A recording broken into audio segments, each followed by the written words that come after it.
खुलुमबाय रायजोफोर दिनैनि गोदान भिडिअ बयखौबो बरायबाय दासिमनि माखासे खौरांफोर लानानै फैदों नोंथांमोना भिडिअखौ जोबजासिम नायलांदो आरो भिडिअखौ मोजां मोनोब्ला अन्नानै मोनसे लाइक खालामदो नोंथांनि मोनसे लाइकआनो आंनि गिदिरथार थुलुंगानाय जागोन आरो हायोब्ला लोगोफोरनोबो शेयार खालामनानै होदो आरो चेनेलाव गोदानै फैदोंब्ला सानफ्रोमबोनि खौरां लानो थाखाय चेनेलखौ साबस्क्राइब खालामनानै बेल आइकनखौबो अलाव होनानै लादो अब्ला दासिमनि खौरांफोरा फारियै दिनै 20 जुन मिरु दुलाराय बर' फरायसा आफादा कलागुरु बिष्णु प्रसाद राभानि 55थि थैनाय सानखौ चिरां जिल्ला काजलगावआव दुलाराय बर' फरायसा आफादनि मावख'आव सानसेनि हाबाफारिजों राभा दिवस खुंफुंगोन।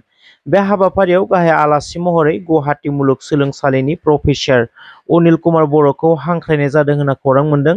बे हाबाफारियावनो माखासे गेदेमाफोरखौ मान बावनायनि हाबाफारिबो लाफानाय जादों होनना मिथिनो मोनदों। पान्डब राभा, कालीचरण अधिकारी, रवि चन्द्र रय, अलंबार अनिल कुमार ब्रह्म, गोविंद बसुमतारी, नन्देश्वर दैमारी, खुंख्रा स्वर्गियारी, उत्तरा बैसुमुतियारी, हिरेन्द्रनाथ, बशिष्ठ बर', उल्लभ अधिकारी, परमेश्वर सूत्रधर, पल्टन मार्डी, राजन खाख्लारी, रजनी स्वर्गियारी बिथांमोनखौ बे हाबाफारियाव मान बावनाय हाबाफारि लादों होनना मोनथिनो मोनदों। लखिमपुरनि ढकुवाखानायाव जानाय रहस्य गोनां मोनसे जाथाया ससियेल मिडियायाव गोबांथार गोसारनायखौ नुनो मोनदों। जल जीवन मिशननि कन्ट्रेक्टर सुनील गगৈ आरो राजमिस्ट्रि जाहांगीर हुसैन बिसोर सानैनि गेजेराव जानाय थार जाथाया सोराङाव फैदों। DNA टेस्टनि रिजाल्टआ बुथारजानाय सुबुङा जाहांगीर हुसैनसो होनना फोरमान खालामदों। मख'नो गोनांदि बे जाथायाव आसामाव बयखौबो सोमोनांहोदों। DNA टेस्टनि रिजाल्टखौ मोननायनि उनाव दायो सुनील गगैनि बिसि, बिमा आरो बिसाज्लाखौ लखिमपुर पुलिसआ गावसोरनि जिम्मायाव लाखिनानै सोंनाय फिननाय खालामगासिनो दं होनना खौरां मोनदों। बेराफारसे बुथारजानाय जाहांगीर हुसैननि नखरा अजद आरो गोख्रों दाबि खालामदों।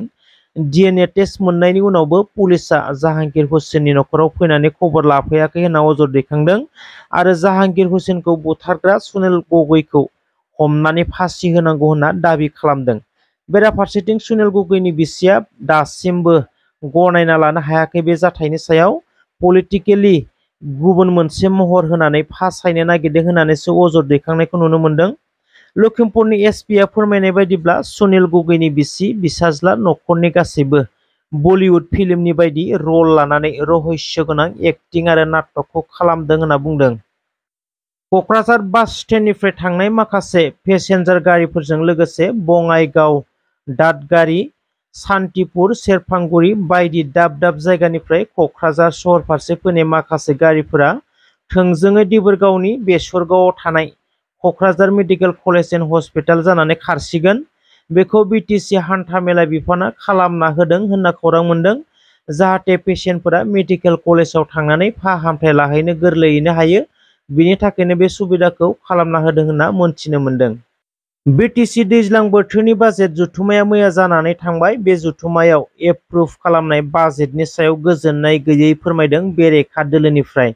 मैया बाजेट जथुम्माया जोबनायनि उनाव बिपिएफ दोलोनि MCLA देरहासार बसुमतारीया खौरांगिरिनि सिगाङाव बुंदों, थांनाय बोसोराव 800 कौटि बाजेट लानाय जादोंमोन।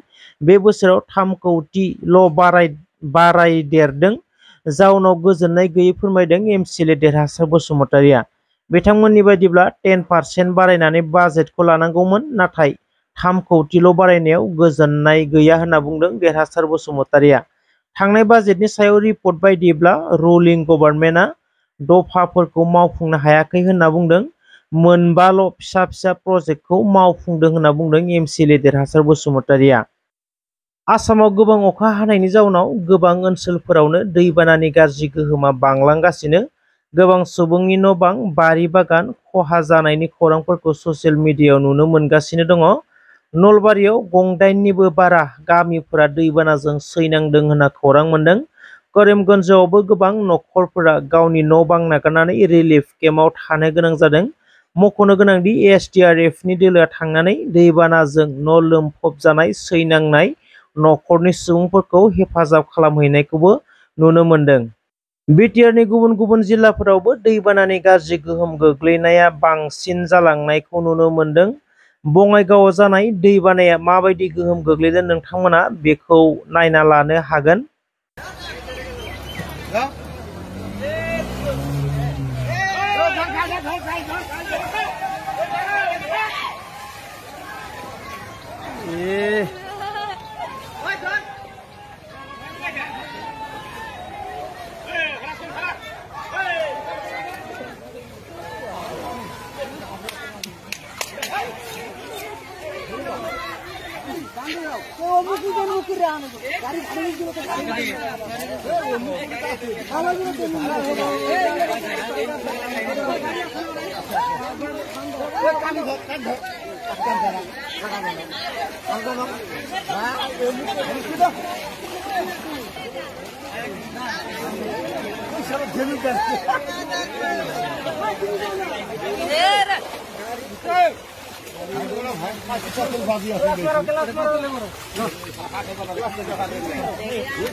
गसाइगावआव बिपिएफ राजखान्थि दोलोनि गासै 12 सोद्रोमाफोरा प्रमद बर' दैदेननाय इउपिपिएल राजखान्थि दोलोआव जयेन जादों।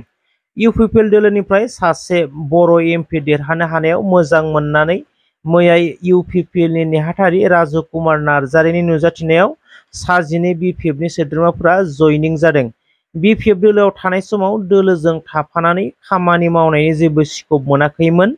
बेनिखायनो इउपिपिएल दोलोआव खामानि मावनायनि स्कप लानानै जयनिं जादों होनना फोरमायनायखौ नुनो मोन्दों। सनितपुर जिल्लानि राङापारा हालामनि रायजो राजाफोरा हान्थामेला बिथिङाव जेंनायाव गोग्लैदों, जेराव गोबां रोजा अखा हानायनि जाउनाव मोनसे ब्रिजआ बायफ्लंनायनि जाउनाव कमिउनिकेसन आरो थांलाय फैलायनि बेलायाव गोबां जेंनायाव गोग्लैनायखौ खौरां मोन्दों।